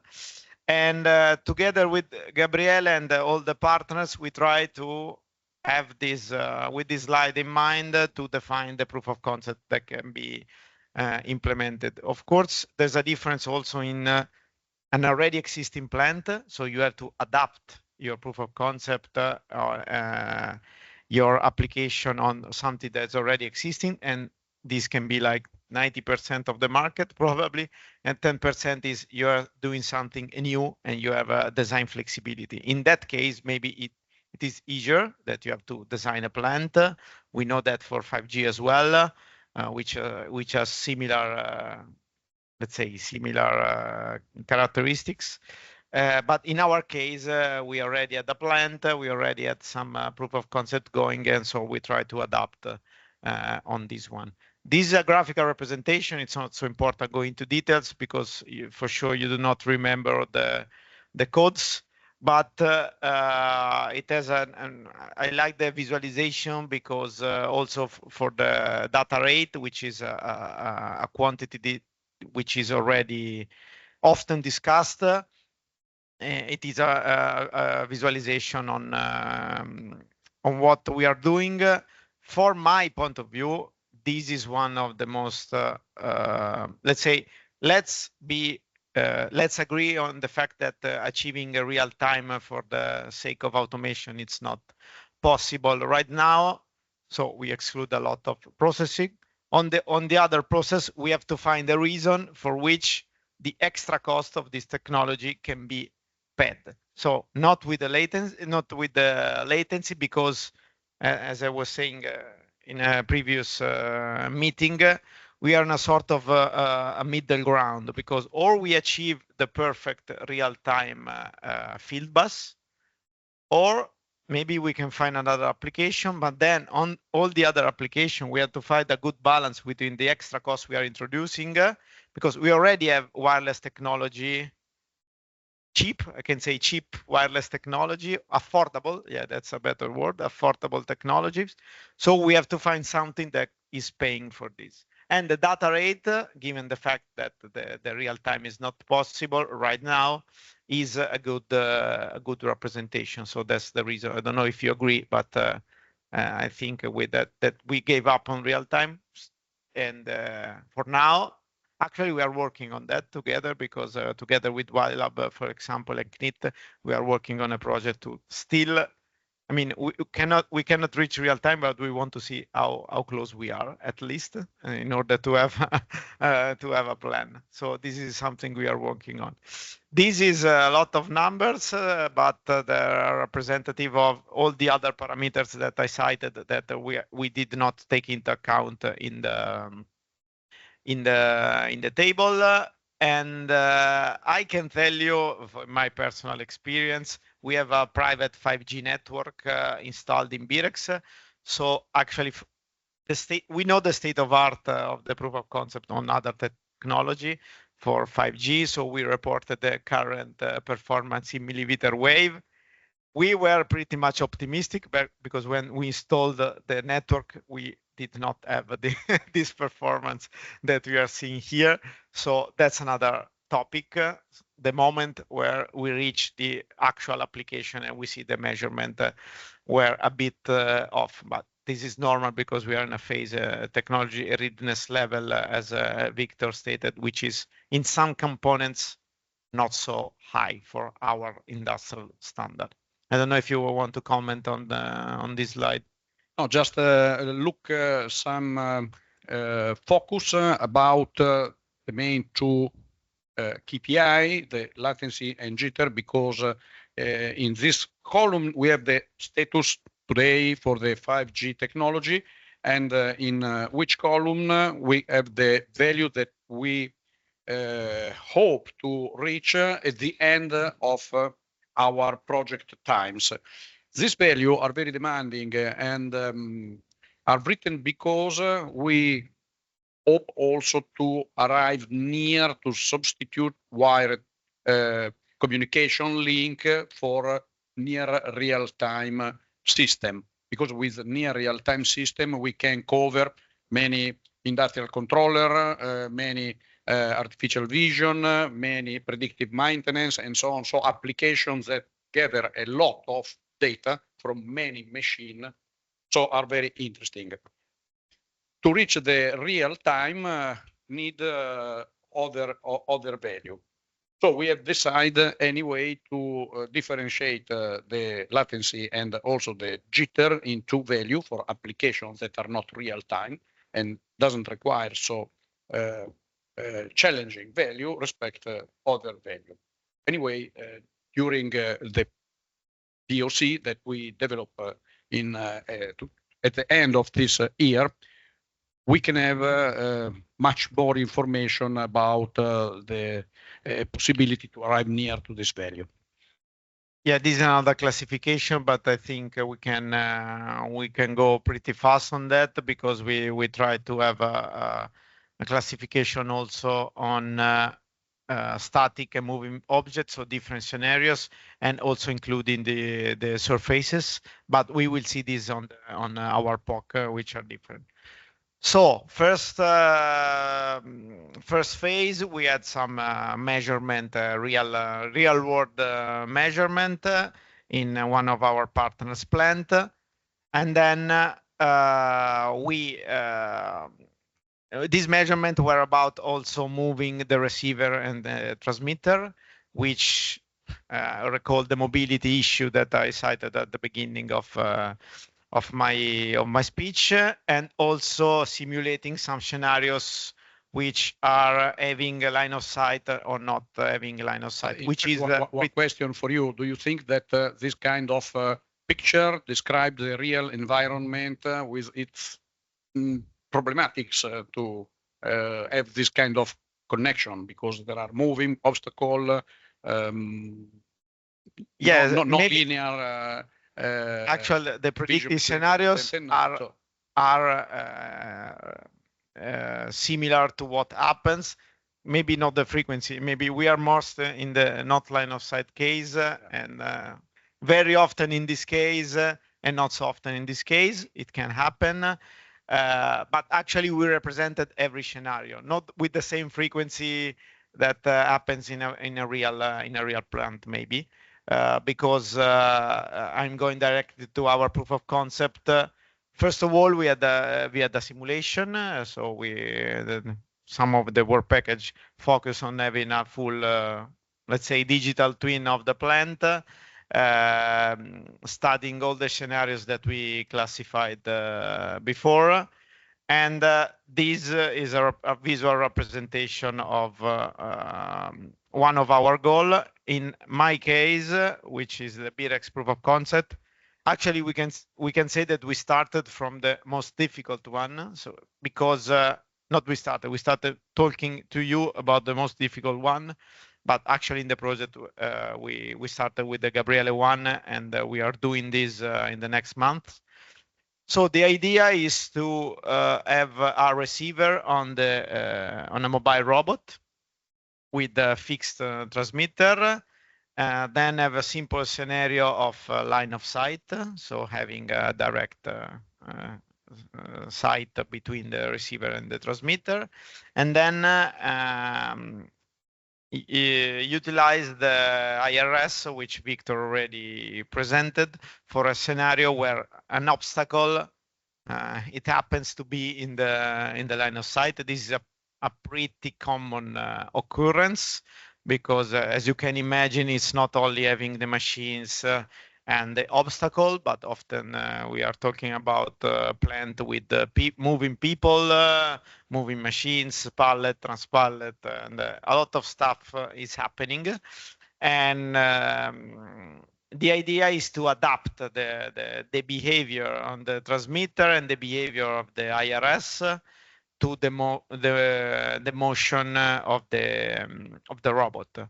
So this is a trick one, because we saw that there are a lot of difficulties, but not speaking about the difficulties of the project, we are here to talk about what can be an application. In this case, the data rate, we selected this application because the data rate was one of the constraints. It's not only giving connection to that object. This is trivial. We already did that with a lot of wireless connection.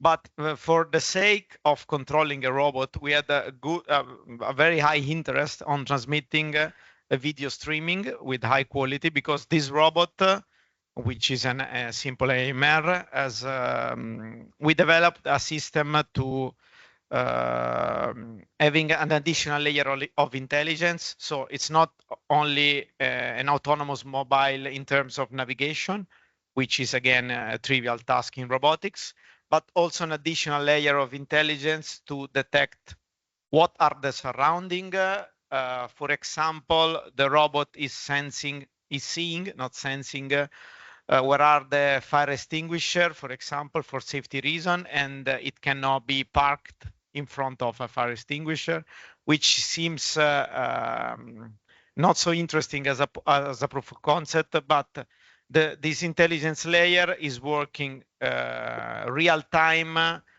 elaborating the video streaming. So we thought about, what about streaming an high quality video for the robot? In robotics, you know, the video part is pretty demanding, and to have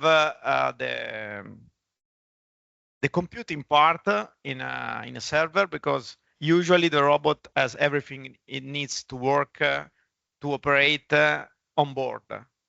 But if you want to have a scaling of the proof of concept, we want to be flexible. We want to put the computational power on a data center so we can manage the services, but also we can improve the efficiency of the computing.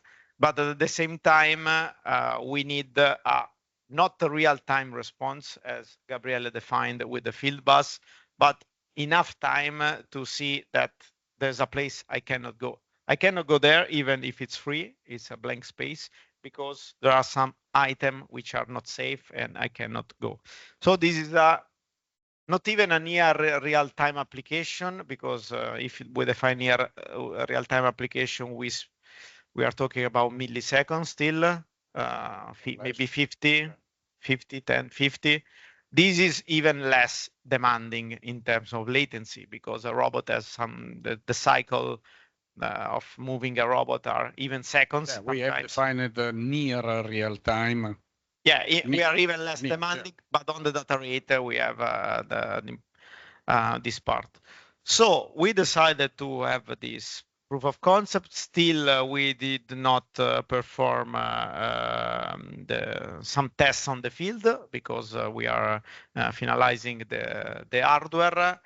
But this is a pretty good representation of what I was saying at the beginning. So we selected a proof of concept with one of the two constraints, which is very high in this case, is data throughput. Yeah, it is interesting also to connect this point with the presentation before, because we see that the IRS is the tunable surface, so need electronic, and the antenna is not the big antenna, is a small antenna that show before Victor, because near to be movable on the robot and so on. So there are link between this application with the tools and the stuff that in TIMES are developed. Yeah, this is the other case, but I think it's more interesting if so I can ask the same question to you. So what did you find interesting to bring it in your plant, and which application you have in mind? Yeah. So since the start, when Aetna have been contacted by YLab to understand if have meanings our participation to this project, we asked to ourselves, but in which kind of application we are interesting. So in our tech lab, the tech lab layout is represented in this part. We have some pilot line with different machine. This machine working produce information. This information are collected inside PLC and are sent to one switch that delivery the information to one edge computing. In this edge computing, we have different software to create monitoring on the status of the machine, like performance, or software also to do predictive maintenance about the mechatronic part. So the idea, the first idea is to remove the wired connection, standard Ethernet connection, and put this system of communication with 6G. Now, our tech lab have only 3 machines, but imagine one industrial plant in production with 100 machine, not 300 machine.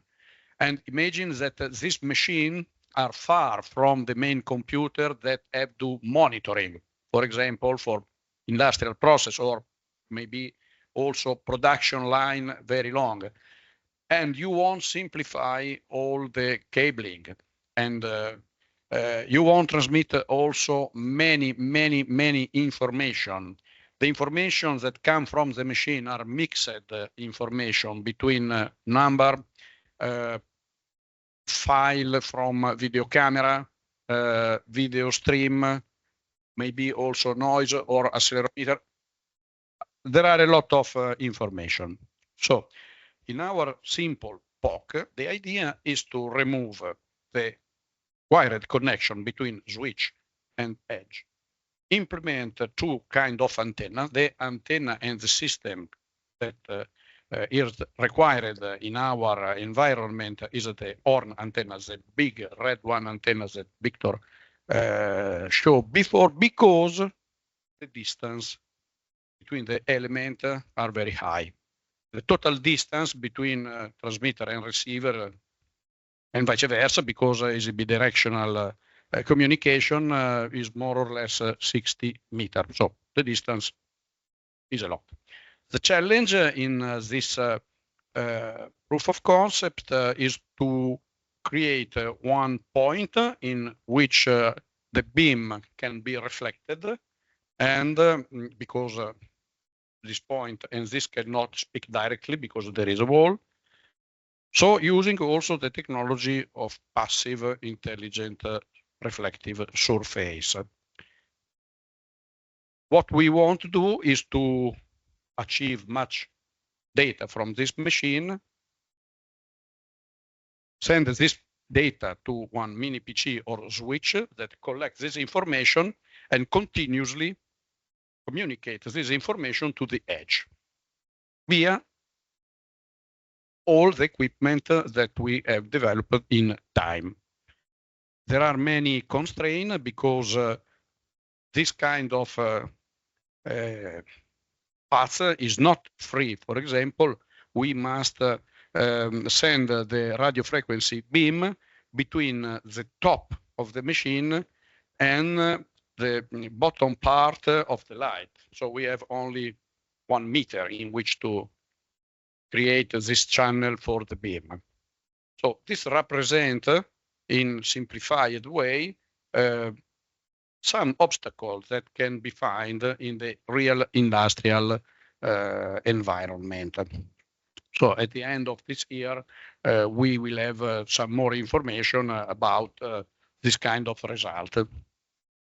Okay, thank you. The two POC, BIREX and Etna, mix mobile part, that is a challenge, or long distance with obstacles, that is a different challenge.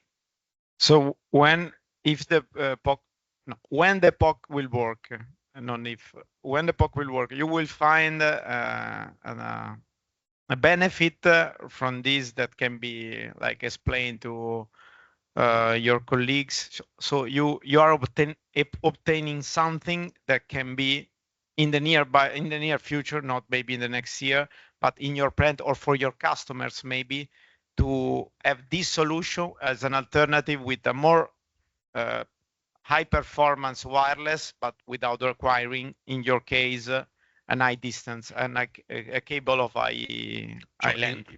In this case, this case is not a real time, this case, and so can be approachable with this kind of technology.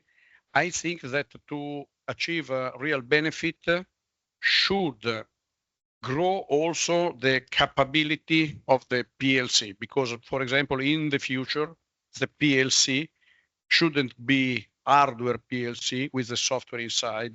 The main constructor of automation like Rockwell, Siemens, B&R Beckhoff are build virtual PLC, and in the future there is one electrical cabinet far from the machine with a big server, with a big CPU, with a high computational possibility, with many virtual PLC inside.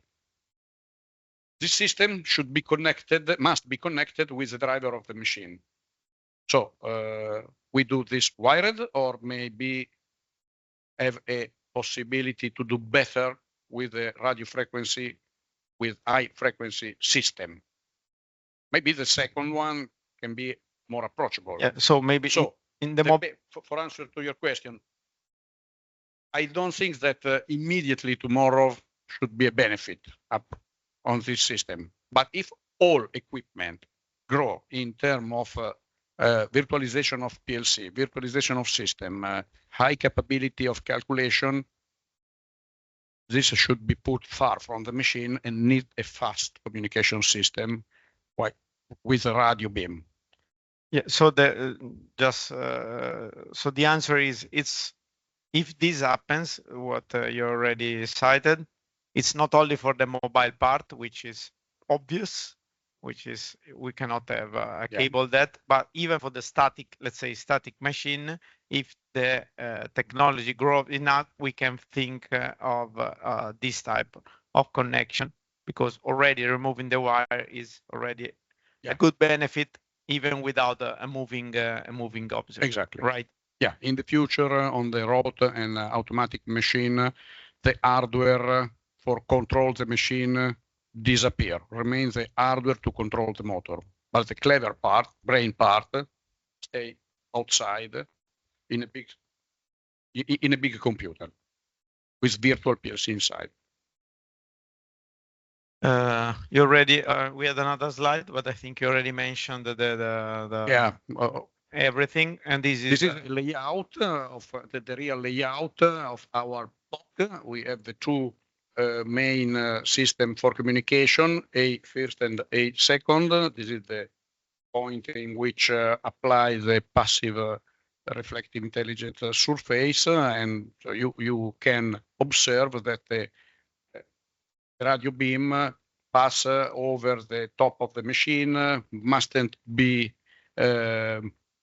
found some obstacle and so on, and the space is very huge.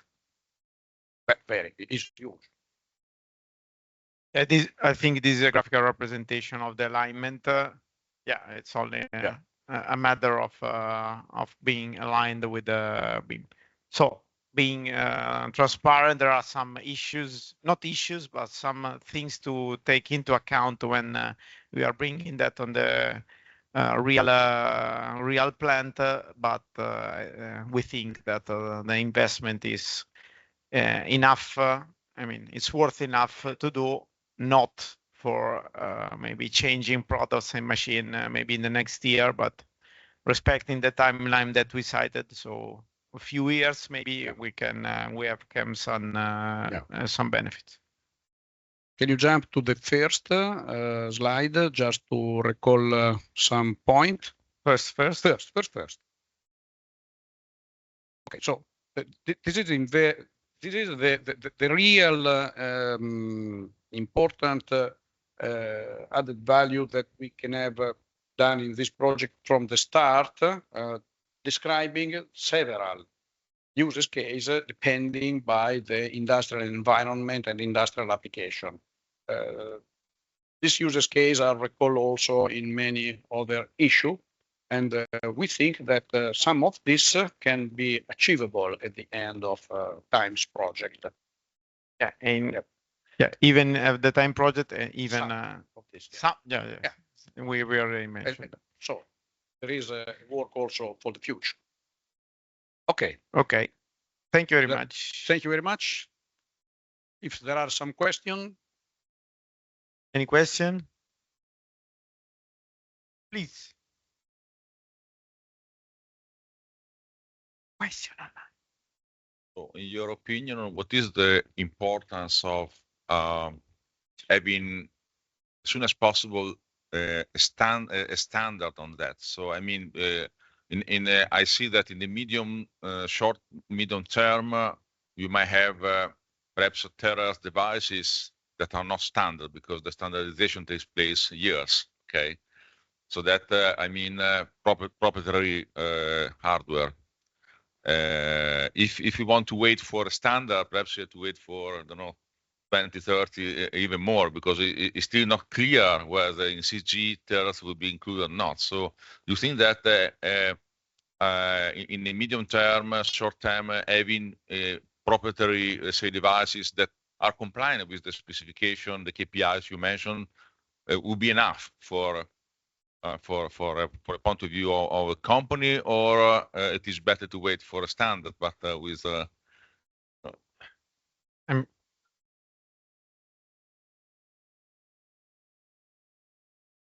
suppose that just to make my question more clear. So suppose that tomorrow we have the THz device that is compliant with some of these specifications, so it could be already be used by a company. So how important it is for a company to have in any case something which is standard today or not? So this is the main question.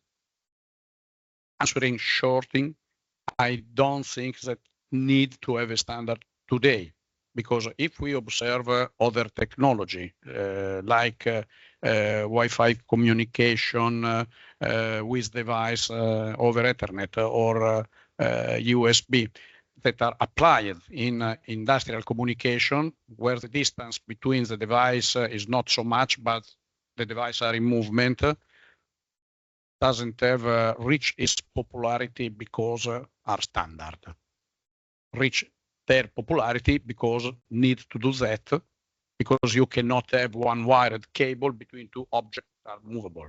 So in my opinion, some of result that can be achieved when the time is not the latency is not so demanding, and also the data rate is not so demanding, can be done with a customized device. This customizing device help also the competence that all market and who develop device and who apply the device have in this kind of application, and can be used to define better the standard. So that is my opinion. Thank you. Any other question? I have maybe sharing a consideration from a person. I think Mario already left, but left me with a consideration because I asked why their company, which is a provider of consultancy services, so they have to be updated on what their customer needs and to provide services.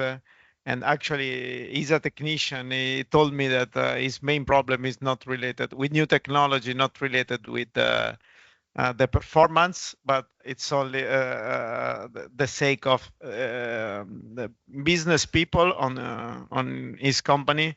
They are not aligned with the innovation in the technology department. So something simply is not happening because the accounting and the business development is not even not wanting, but they are not able to have this kind of conversation with the customer. I'm not talking about THz, which is of course very advanced, but I'm talking, for example, for high performance wireless technology like 5G or Wi-Fi 6 or other kind of communication. So this is a pretty much a different ground of field of discussion. But he told me that in his company it's very difficult because sometimes the accounting of the companies are the first one to keep down keep everything like it is right now. I don't know if you can share your position on this, because your company is providing a lot of services, and I guess you have a direct connection with the business development part in your company. I don't know if you agree with this view, which is not technical but more of a organization. Do you agree with this? In your case, you cannot comment. It's a good description. It is a good one. Okay. It's realistic. It's realistic. Okay. You cannot comment further. Okay. The question?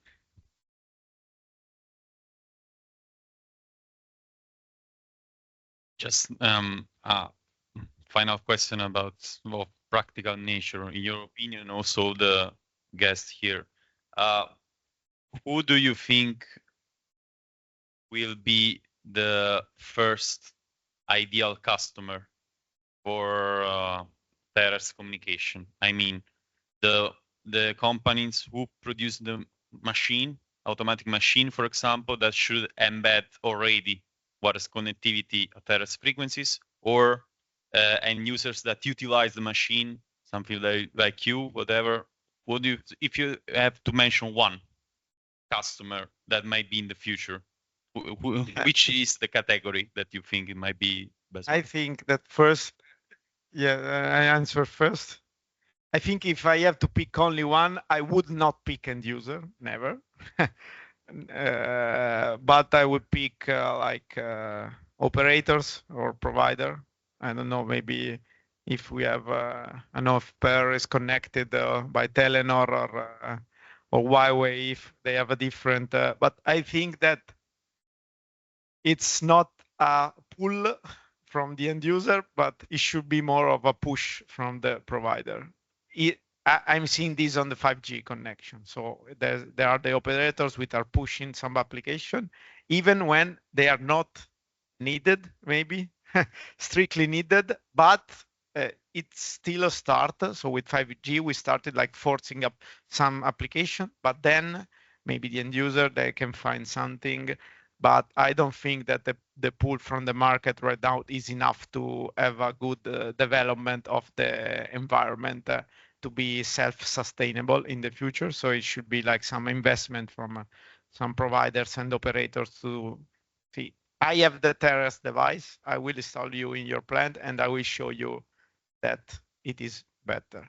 But probably they will not do that without like a market study of a pull from the market. So maybe we are in a cycle, in a loop where we cannot exit, but I don't know your opinion. Is similar because the machine builder, the machine constructor doesn't have today and in a short future the needed to send information by radio frequency at very, very high speed. So I think that a good first user can be the operator that help industry that have a lot of automation inside to create automation in their production, because I have many mobile robot, because with this technology can detect and localize the robot also to communicate the mission. So there are many factories that remove the person to create much more automation in production continuously with the robot. Maybe, Gabriele, an automation provider, not only an operator, an automation provider, like Siemens, for example. And the operator can help in create the infrastructure of the network that offer much more service respect to actual services. Thank you. Other comments, regards on? Okay, if there are no comments, I guess that we are close to the end of the event. Thank you very much for being here or connected, and thank you very much to all the partners of the project and the speaker of today. We are very happy when we have the chance to present and have a dissemination on the result of our project. So we will keep up updated on this project, but also on other projects that BIREX and the partnership is following. So thank you very much for from BIREX and from all the project. Have a nice day.